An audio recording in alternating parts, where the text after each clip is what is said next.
But anyway, but we scared the coyote, and so I changed, because the coyote ran away when he saw us. And so I changed El Chico, because I like to think of myself as a young man, not some guy who's a year away from the pens like I am, but anyway. So, El Chico, the boy, asustó al coyote. So the boy scared the coyote. Here I mark coyote with an A. I did not know this coyote. I had no name for him. He's not my friend. I don't feed him. But I put an I in there, right? So my rule just went out the window. The question is, how can I do 2 through 5 given this rule? How can I do it? The answer is because the rule is wrong. This rule is not a rule, right?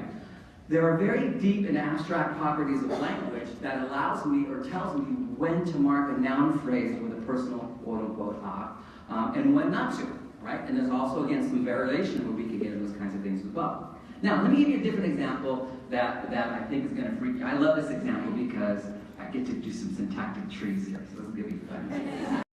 So, here's the, I don't speak German, so someone's going to have to say the sentences for me, or we'll just read them silently. German students are taught what's called the verb second rule, right? That says, in main clauses, the inflected verb is always in second position. But when you have something like an adverb appearing in initial position, the subject and verb invert. That's the verb we use, they invert. They flip places, right? Okay, so here we have the sentence in German, which says, I go to school. Technically, I go to the university, right? I go to school. Now, notice what happens when we put the adverb then in front. Now we have the subject pronoun ich comes after the verb. So Steve can read this, because Steve does German, so, but I'm not going to read this out loud. Okay, so it looks like this rule is correct, right? This is what happens in German. But what I want to tell you, this is not a rule.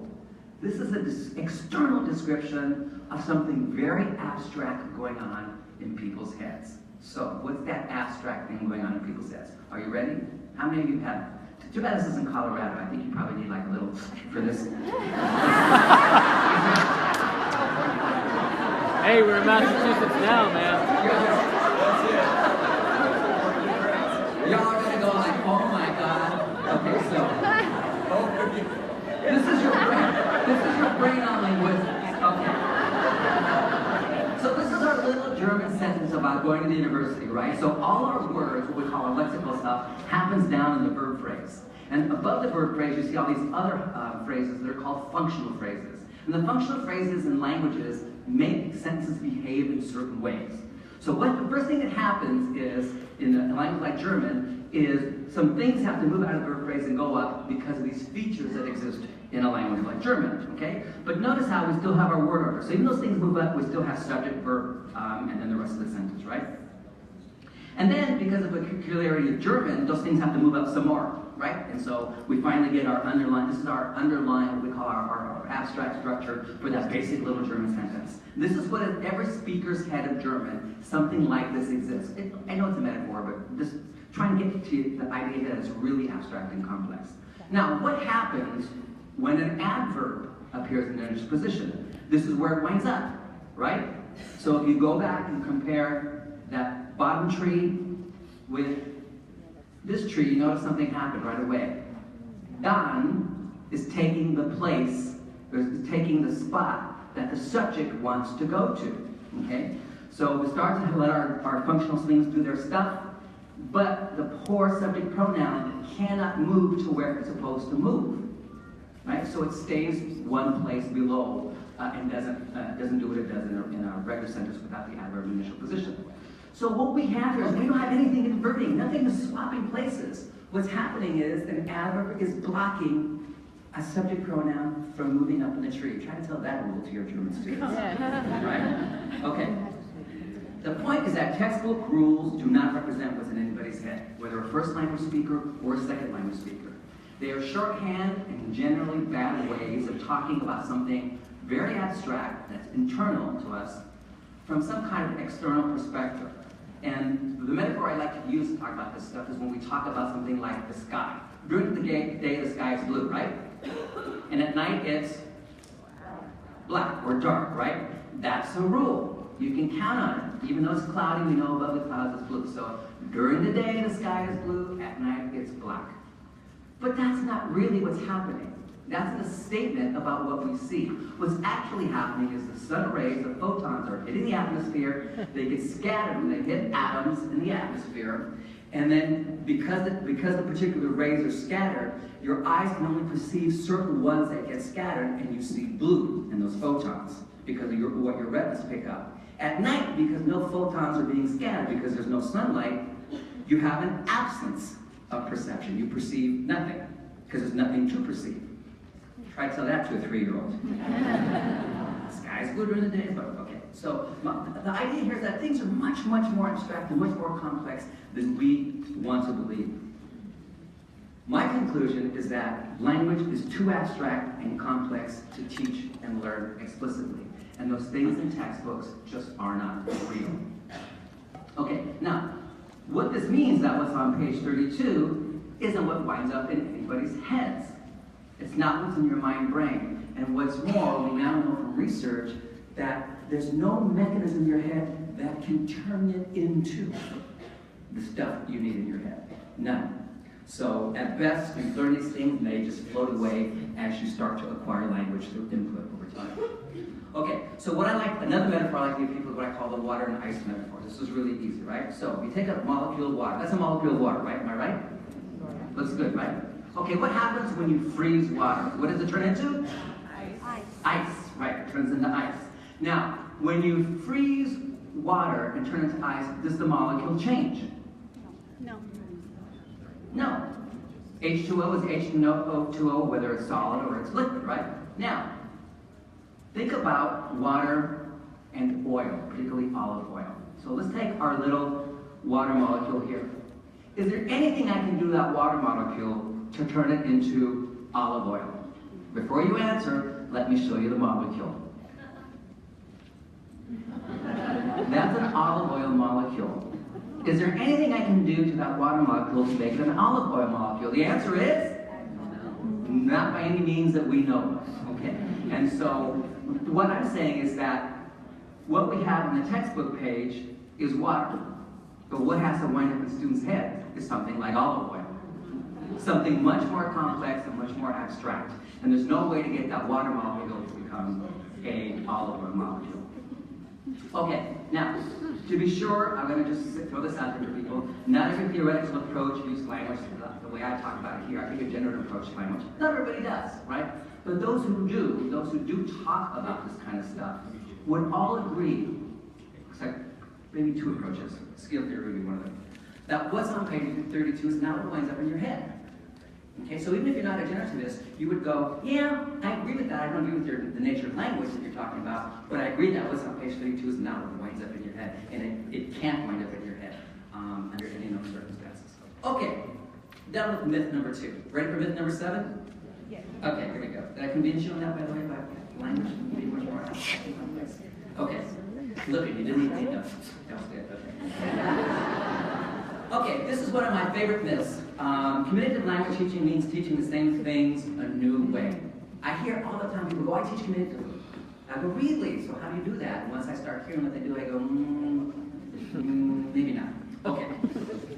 Most contemporary language teaching pays, at best, lip service to the role of input and acquisition. At best, lip service. Input should be central, and at best, it gets lip service in most contemporary language teaching. And most contemporary language teaching uses input as a technique. We're seeing this now in textbooks. We're seeing this now in some kinds of demonstrations. I see this all the time when I visit classes and watch teachers and so on. So, for example, what we see people now is, I will teach family vocabulary through input. Right? Or, I will teach the past tense through input. So input has become a technique to do the same old thing that we've always done, right? Most language textbooks use pair work as what they call communicative activities to practice the same old things. So it's in almost any, if you go to Exhibit Hall, you can find almost any textbook. I'll publish this for Vernon, kill me for saying this. For example, take turns with a partner asking what you did last night. Why the hell do I care what you did last night? But that's in that little section called communication in chapter 3, right? So I gotta do it.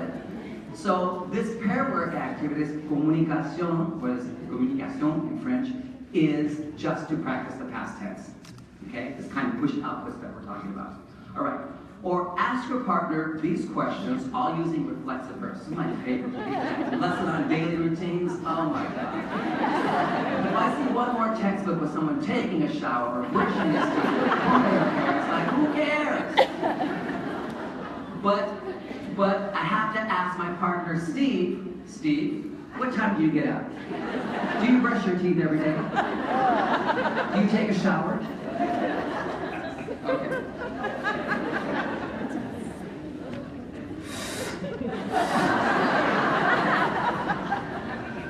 But contemporary language teaching is not about taking the same old syllabus and dressing it up in input and pair work or communication. It's not.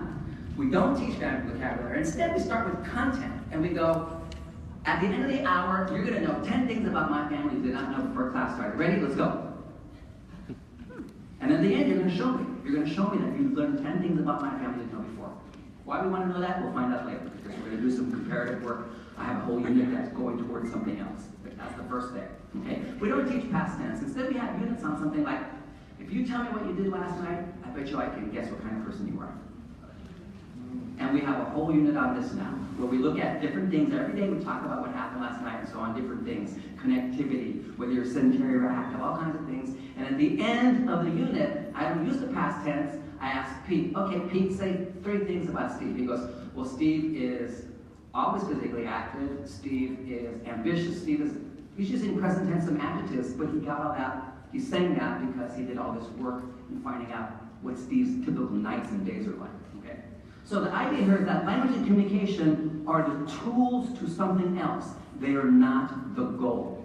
Okay? So there is no language practice in communicative language teaching. There is only language using from the get-go. All right. So if you take the same old things and try to teach and practice them through input and pair work, you're simply pouring old wine in dollars. And you're going to have the same results you get all the time. Okay? The idea that we're not teaching the same old things is a challenge for lots of people, right? It is, because the same old things are so deeply ingrained in the collective language teaching psyche, they are hard to yank out. Do you know where this stuff comes from, by the way? And you know your history of language teaching? You're basically teaching Latin from 2,000 years ago. Our syllabi and the structure of our textbooks and courses come from the Roman Empire. And they haven't changed that much. They've been adapted to fit different languages, but in essence, that's what you're doing. The whole sequence, starting with the present tense and doing this and doing that, started with the Roman grammars of the 1st century or whatever, way back when. I was not around. Okay, part of the problem goes back to myth number 2. Many people think that textbook rules are real and that they should be the object of our goals, and that's why we keep seeing these things in textbooks. I want to just one final thing about communicative language teaching. This is an additional myth that's tagged on here. Is that communicative language teaching is about making learners talk. Therefore, pair and group work should be the norm. We should push the students to speak from the beginning. The teacher should step back. That is not the foundation upon which communicative language teaching was built. Okay? Nothing could be further from the truth. I don't know how this happened over the years, but it happened. The problem with communicative language teaching conceived by lots of people, including teachers and publishers and non-experts, is a lack of construct called communication. Just how do you define communication, right? What is it? Any kind of communicative language teaching must be informed by a definition. Now, this is the one I use, right? Communication is expression, interpretation, and sometimes negotiation, meaning in a given context with a particular purpose. Very important. Okay? Now, this definition does not mean you have to make learners speak.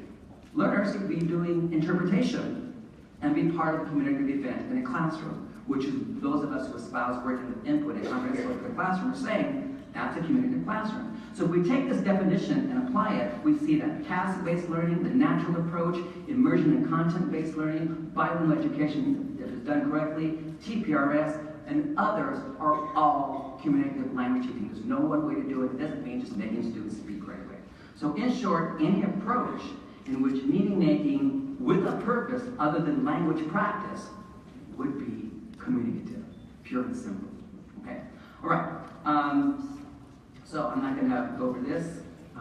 Look at my little thing there. Same old thing gives you the same old results. We want to start changing that. and my dog thanks you. That little dog scared a coyote. Thank you.